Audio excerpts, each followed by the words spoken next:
If you guys click that link, you're wanting to know about cost of living in Woodland Park and the vicinity in 2022. Stay tuned to the end.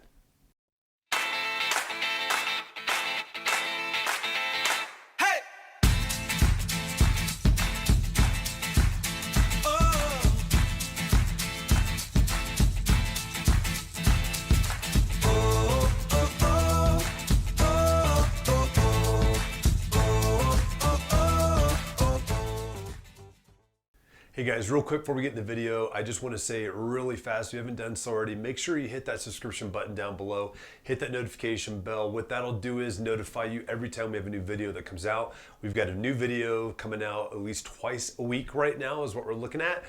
So to keep you updated on things to know about living here within the Woodland Park area, as well as events that are going on, plus neighborhood overviews, all kinds of great stuff to keep you informed as you're looking at possibly living here in the Woodland Park area.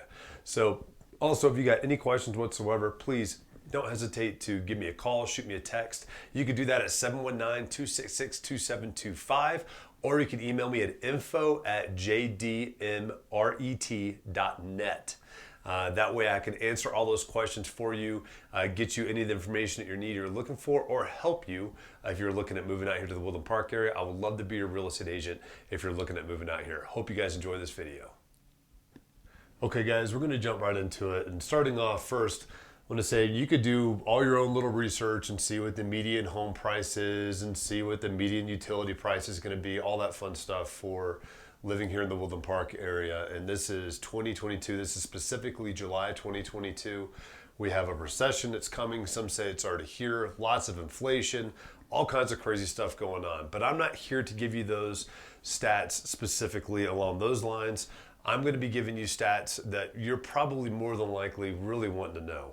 And that's what's the difference of living in Woodland Park compared to like living in Colorado Springs or another mountain town out within Colorado. Is it an expensive place to live? Is it more of a medium place to live? Is it a cheaper place to live? That's what I'm looking to try to answer today. There's more than likely going to be more questions that you have or that might even spawn a question from this video. And if you do, please just send me a comment down below and I will answer those as quickly as I can for you if I didn't answer it already in the video. So really, Woodland Park, and this is one of the things that's really unique about Woodland Park, is the fact that it's a short 20-minute drive into Colorado Springs. Now that does multitudes of things. For one, it makes it very affordable for people to work here that live within Colorado Springs if they're willing to commute. If you're not willing to commute, I can't really do a whole lot for you. But if you're willing to commute, you've got a major metropolitan that's probably going to be one of the cheaper places to live. And that's if you want to work up here in this area, or you're considering moving up here eventually. Maybe you want to start working up here with that gradual move up here. So that's something that's very unique about Woodland Park that a lot of mountain towns don't have. There's not a whole lot that do, especially up and down the Front Range.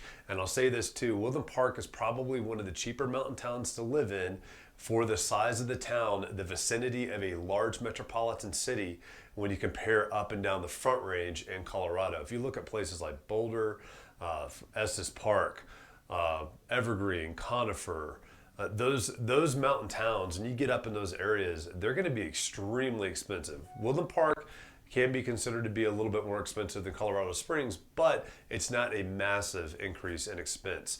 However, I will say that over the last couple of years, we've really been starting to get more and more discovered as folks are starting to really understand where Woodland Park is and what the representation is of that proximity to Denver International Airport, proximity to Colorado Municipal Airport, or not Colorado, Colorado Springs, sorry. And then how easy it is to get down if you work in the Springs, in Colorado Springs, but want to still live in the mountains. Very, very doable. I did that for my first four and a half years living here while I was in the military, lived out here in Teller County, and then commuted down to Fort Carson every single day. And that was to the main post of Fort Carson from where I lived in Divide, 45-minute drive. If I was going to the airfield, which is where I worked, that was an hour. For me, it was worth it because this is where I wanted to live. I didn't want to live in the city down in Colorado Springs.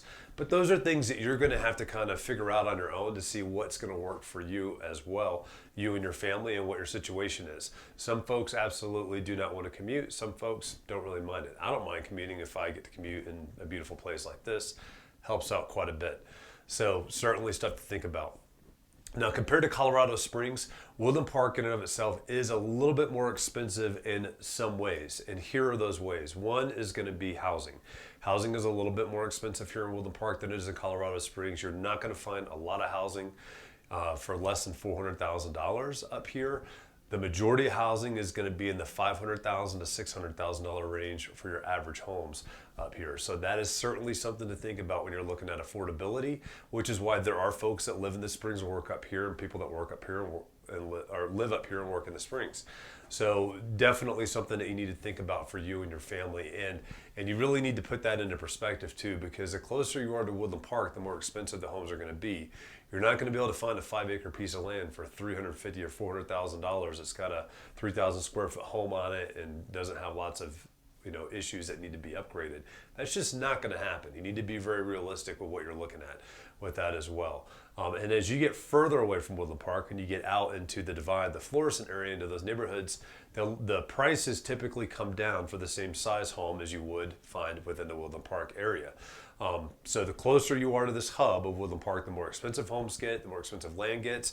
The further you get out, the cheaper it gets, but you're going to have more of a commute in that as well. So certainly something to think about. This is where we get a little bit more with the dynamics of what we have here, which makes it kind of difficult just to, and I can sit here and give you numbers, but they're only going to mean something for right in the middle of Woodland Park, and that's not what you want. You want to know what's going on all around this area. Gasoline, as far as gas prices for vehicles. This is something that's been very interesting to me. I've lived here for almost 8 years now, and it's just been fascinating just watching the differences in prices. Sometimes we actually have cheaper gas up here than they have in Colorado Springs. Sometimes we have more expensive gas. It really bounces back and forth quite a bit. It's kind of odd how it does that, but it's not like going to Vail or Breckenridge or something where you're going to pay 50 to 75 cents more a gallon than you are in Colorado Springs. It is not that. Like I said, we get our price fluctuations with our gas, but for the most part, they're very close and very similar. Might be off about 10, 15, maybe even 20 cents a gallon, depending on the time of year and what's kind of going through that process on there and how that's working out economically. But really, it's very, very similar to what you're going to pay in Colorado Springs. Utilities. This is something that can be very different and very dynamic across the board when you live in the mountains. This is not living in a cookie cutter home. Everybody's got a heated furnace. They've all got 2,500 square feet. They've all got the same similar type insulations in their home, and it's all the same age of the home. This is not that at all. You can get some very consistent numbers down in Colorado Springs. Up here, you're going to see a lot of changes in a lot of different ways of how you utilize your utilities and your energy up here. If you've got a home that's got no natural gas whatsoever and everything is heated by electric, everything's run off electric, then obviously your electricity bill is going to be extremely high. If you've got natural gas that might feed a natural gas furnace, forced air furnace, or a boiler, or a gas fireplace, it really gets kind of dynamically kind of back and forth of where that's going to affect things. Now, what I can tell you is there are heating elements and heating items that are more expensive than others, and some that take more work than others also. For instance, if you've got a wood fireplace, you're going to have to feed that wood fireplace probably every couple hours with large logs to keep that wood fireplace going, whereas if you've got a gas fireplace, you just turn it on and there it is on there. So there's lots of different dynamics that kind of go through this. One of the most expensive ways to heat your homes, and I talk about heating a lot because heating is typically where most of your energy goes here in the mountains of Colorado. You're at 8,500, 9,000 feet. Summer times typically aren't that bad. It's summertime right now. Last year we did have record-breaking heat. 90 degrees popped up 4 times last summer. That was record-breaking. This year seems to be a little bit more normal as far as temperatures are concerned.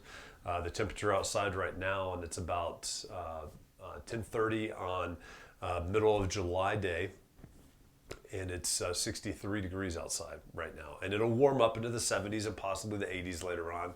And then we'll have rain that'll come in and cool it back off. So AC normally isn't a thing out here, so that's why you're not going to hear me talk at all about AC. People typically open their windows, have ceiling fans. That's how they get their homes cooled off. Now, if you're working in a workplace, different story. You'll more than likely have AC in that, just because you don't have the windows to open normally within a workplace. But you're going to hear me talk a lot about heat. So one of the most the most inefficient ways to heat a home is electric baseboard heat. Now, there are a lot of homes out here that have electric baseboard heat, and they utilize that as a backup, not a primary heat source. And I say backup because they've got like a massive wood stove in the basement. They've got something that is going to, take natural fuel typically, that's going to heat the house up very easily, very efficiently, very cheaply, and they will only use their electric baseboard heat when they're not in the house, and they just want to make sure the home doesn't get to a temperature that could possibly freeze pipes in the wintertime. That's normal. Now, if you're using electric baseboard heat for your primary heat source, you're going to have an astronomical electric bill. Just know that and understand that. Think about that when you're looking at these homes out here too. Another source of heat that you're going to see quite a bit out here that's full electric is going to be an electric furnace. So if you have an electric furnace for forced air heat, that'll be another source of heat that you have out here. Will drive an electric bill that could be a little bit higher. We'll also have boilers. So when you have a boiler, typically it's a gas powered or natural gas or propane powered boiler. In the house, it's either through radiant in-floor heating, so they've got the hot water that snakes back and forth underneath the flooring to keep the floor warm, or you'll have baseboard heat. That's what I personally have. I love baseboard heat. It's one of the most efficient ways to heat a home, but it's also got its own unique attributes as well, such as making sure you're not messing with that temperature up and down, because it'll bounce back and forth, drive you crazy, and it will drive up your gas bill pretty high too. And you can do things even as well, like having a wood stove downstairs in the basement or in the main living area, or a wood stove insert that you have that utilize your primary heat. And you've got your backup heat that just you set that at a lower temperature to keep the temperature from going too low when you're not in the house, or maybe you want it to back off to that backup temperature range when you're sleeping at night because you want it a little bit cooler at night. Lots of different dynamics that go into that. But that plays a massive role in your utility costs when you're actually living here within the Woodland Park area, especially in 2022. We're seeing gas prices where they are. That'll be something, if you've got something that's more of a sustainable heat source, like using wood, that'll definitely be cheaper than having the house heated primarily on gas at that point in time, or electricity for that matter. So I hope that kind of helps to explain a little bit of the utility costs up here. As far as shopping and groceries, if you're close to Woodland Park, you're going to have a lot of the same exact items that you would have down in Colorado Springs. We've got a Safeway, we've got a City Market, and we've got a Walmart, Super Walmart, that's here as well with their grocery items. We also have lots of other grocery stores here too. Natural Grocers, Venture Foods, out in Divide, and in Cripple Creek. And lots of little different smaller grocery places that you'll see out in Florissant and stuff. As you get further away from Woodland Park, you're going to get more expensive. That's going to be more key on what it costs to live as far as groceries if you're buying from those out there. Most folks will come into Woodland Park to purchase their groceries, and you're also not a far shot down to Costco, down to Colorado Springs, where you can get a lot of that stuff too. So that's where the sustainability side comes from. As far as like getting furniture, vehicle mechanic shops, stuff like that, that stuff's going to really kind of dictate, depending on what your tastes are, whether you're doing the Colorado Springs or Woodland Park area. You get a lot of shares with living this close to Colorado Springs that a lot of these mountain towns don't have the opportunities for. So there's a lot that goes with that as far as feed for horses or livestock. Also, we've got a Tractor Supply here. We have a couple co-ops here as well, and we have a couple feed stores out here within the Teller County area. But overall, the cost of actually living here in Woodland Park is substantially cheaper than living in Conifer and Evergreen. It's cheaper than living out in the Boulder area or the Estes Park area. It's really a very affordable mountain town to live, where you get the best of both worlds with being in the proximity to Colorado Springs, as well as being, up here in the mountains. Now, before I forget, and I almost forgot already, and I'm sorry about this, but DL Jones, I'm doing this video for you. You had requested this, and this video is specifically for you. So I hope you get a chance to watch this and enjoy this, and this helps to inform you a little bit as well. But as far as any other types of specifics on there, if I'm forgetting something, please let me know. We do get colder winters up here than they will have typically in the springs. However, I can tell you how many times, it's a lot of times we'll see it actually get warmer up here because they get socked into the springs, and it's warmer up here in the Woodland Park and Divide and Florissant area. We're up above the clouds. We've got the sun hitting us, and the sun for wintertime in Colorado is awesome thing to have. So I hope you guys were able to get some stuff out of this cost of living up here. Oh, insurance. Let me talk about insurance real quick. This is another thing that folks don't think about a lot of times. Oh, and property taxes. So we'll hit property taxes real quick first. So property taxes up here are way cheaper than a lot of places are, and which is awesome. So I mean, you can have a $700,000-$800,000 home up here and only be paying anywhere from about $300 to $3,500 a year in property taxes typically.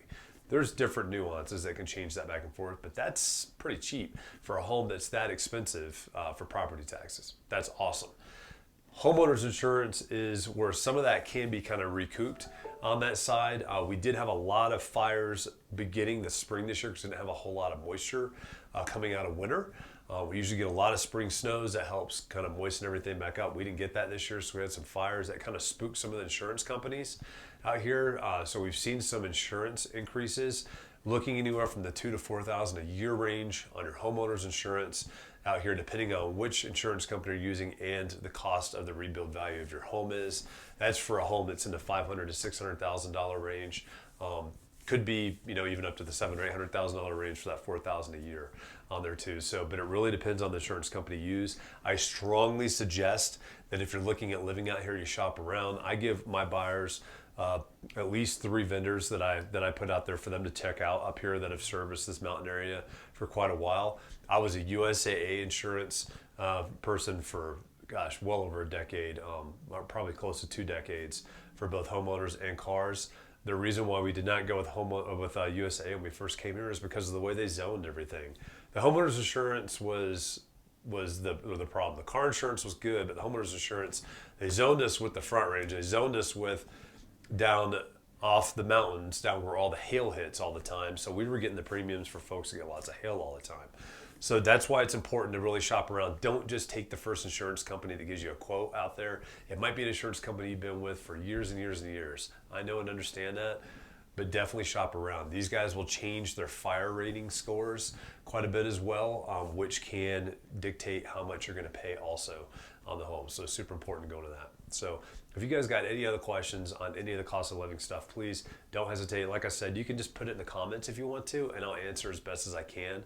And I'm just answering based off of my experiences and my clients' experiences of being out here within this area. I'm not an expert economist that's going to sit here and spew off all your different numbers and everything. I'm just going to answer you like somebody that's living out here so you know and understand what you're getting into.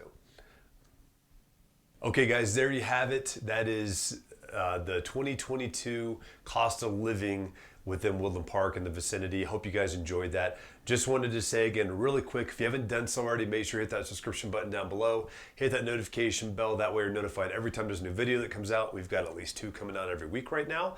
And if you've got any questions whatsoever, please give me a call, 719-266-2725. You can text me at that number also, or you can email me at info@jdmret.net. I hope to hear from you guys, and I'll see you next time.